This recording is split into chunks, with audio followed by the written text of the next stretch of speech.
The ANC has come out in solidarity with African Americans who are facing a struggle against racism in the United States. Thousands of Americans of all races have been marching demanding that the white police officers involved in the death of George Floyd be brought to book. Now President Cyril Ramaphosa says the death of civilians at the hands of law enforcement agents must stop. As the United States finds itself in this moment of crisis, we remember that African Americans, like many other compatriots, stood by us in our darkest hour.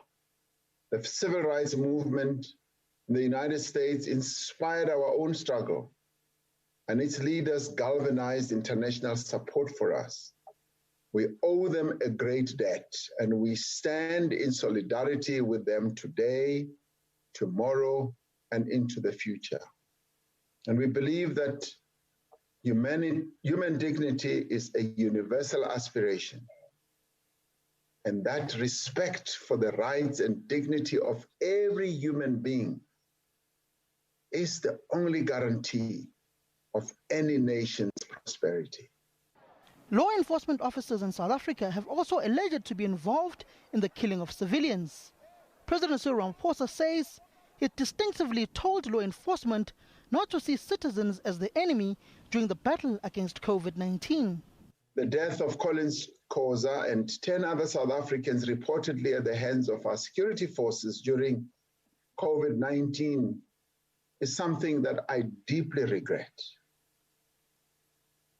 I regret it because as we introduced or imposed the lockdown, I specifically spoke to our security forces and said that they must go out amongst our people with love in their hearts.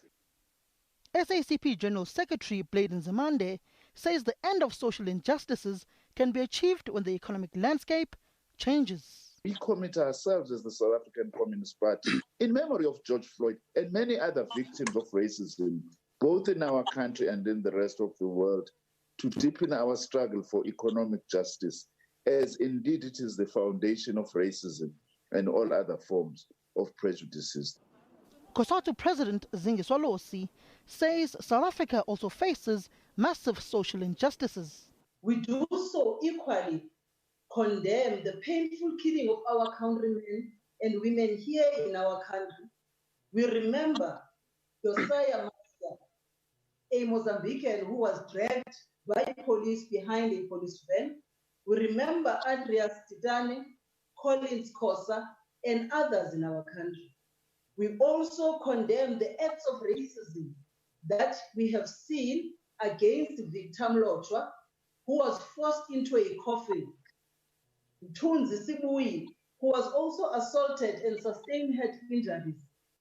The economic landscape is unequal, and the black majority is at the core face of poverty, inequality, and unemployment, whilst the minority still control the economy.